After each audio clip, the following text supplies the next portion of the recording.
Kadang-kadang ya, kita tuh nyari solusi buat masalah yang pelik kemana-mana, padahal jawabannya mungkin ada di sesuatu yang sudah lama kita kenal. Nah, kali ini kita bakal bahas sebuah kisah nyata yang luar biasa banget, di mana sebuah disiplin spiritual ternyata bisa membuka jalan penyembuhan, yang tadinya kelihatan mustahil. Yuk kita mulai perjalanan inspiratif ini. Oke, jadi cerita ini berawal dari sebuah perjuangan kesehatan yang, wah, panjang dan melelahkan banget. Kita bakal kenalan sama sepasang suami istri yang udah bertahun-tahun loh bergelut sama penyakit kronis yang benar-benar mengganggu hidup mereka. Ini dia suara Sofia Balfas, dan kata-katanya ini benar-benar mewakili rasa frustrasi bertahun-tahun. Coba bayangin deh, udah berobat kemana-mana, bahkan sampai ke Eropa dan Singapura, tapi penyakit autoimunnya itu tetap jadi misteri. Akibatnya, ya badannya lemah terus, gampang sakit. Perjuangan ini ternyata nggak dihadapi sendirian. Seperti yang bisa kita lihat, ini tuh tantangan yang mereka hadapi bareng-bareng. Di satu sisi, ada Sofia dengan kondisi autoimunnya yang diperparah sama anemia. Hemoglobinnya itu loh nggak pernah bisa lebih dari angka 9.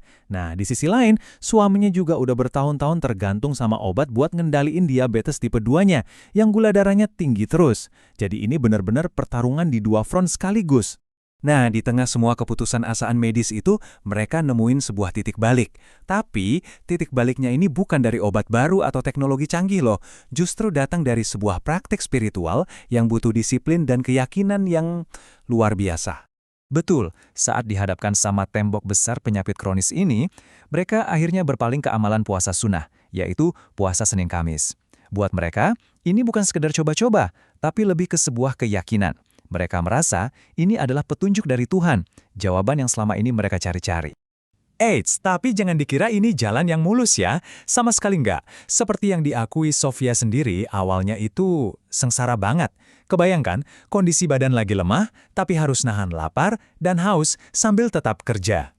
Ini jadi pengingat buat kita, kalau transformasi besar itu seringnya diawali sama perjuangan yang nggak gampang. Nah, setelah berhasil melewati masa-masa berat di awal itu, buah dari kedisiplinan mereka akhirnya mulai kelihatan. Dan hasilnya, jujur, ini benar-benar bikin melongo. Inilah puncak dari perjalanan mereka. 7 bulan. Coba deh, ingat-ingat angka ini. Cuma dalam waktu yang relatif singkat ini, sebuah terobosan yang super besar terjadi. Khususnya buat suaminya. Ini dia, benar-benar luar biasa. Cuma setelah 7 bulan rutin puasa Senin Kamis, dokter menyatakan suaminya nggak perlu lagi minum obat diabetes. Obat yang udah jadi bagian dari hidupnya selama bertahun-tahun itu loh. Bahkan sampai 9 tahun kemudian, penyakitnya itu nggak pernah kambuh lagi. Wow. Dan keajaibannya nggak berhenti di situ aja. Coba lihat grafik ini. Sofia kemudian meningkatkan puasanya jadi puasa Daud. Itu loh yang puasanya selang-seling, sehari puasa, sehari enggak. Hasilnya, kadar hemoglobin dia yang tadinya mentok di angka 9, langsung melonjak drastis ke angka 14. Itu angka yang sehat dan normal banget. Ini bukti fisik yang sangat jelas dari perubahan yang dia alami. Oke, sekarang kita coba geser sedikit ya. Dari kisah personal yang sangat inspiratif ini, kita coba intip deh. Ada nggak sih penjelasan ilmiah yang bisa bantu kita ngerti, kok bisa ya terjadi hal seperti ini? Nah, ini pertanyaan penting banget kan?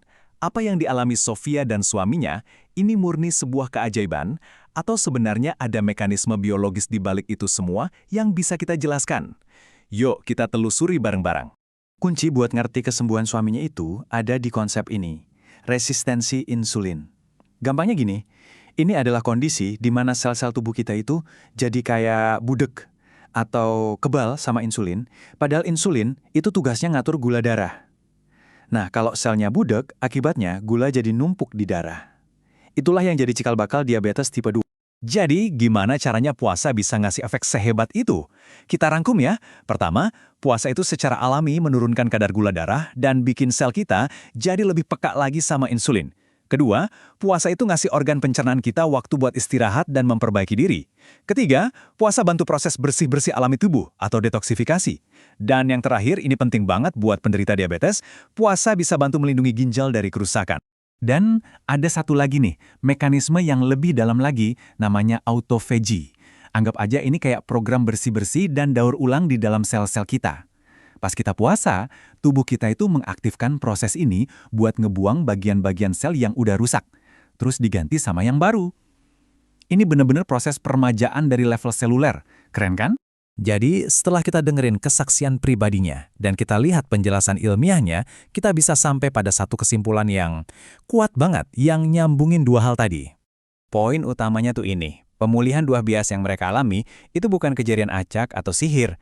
Itu adalah hasil dari mekanisme penyembuhan alami tubuh yang diaktifkan lewat disiplin puasa mereka. Jadi, di sini, keajaiban dan ilmu pengetahuan itu ternyata bisa jalan bareng. Dan inilah pesan utamanya buat kita semua. Kisah ini nunjukin dengan sangat indah gimana sebuah komitmen yang akarnya dari keyakinan spiritual ternyata bisa memicu manfaat kesehatan yang nyata, kuat, dan bahkan bisa diukur. Ini bukti betapa luar biasanya hubungan antara pikiran, jiwa, dan raga kita. Kita tutup pembahasan kali ini dengan sebuah pertanyaan buat Anda. Kisah ini kan tentang puasa ya, tapi prinsip di baliknya itu universal.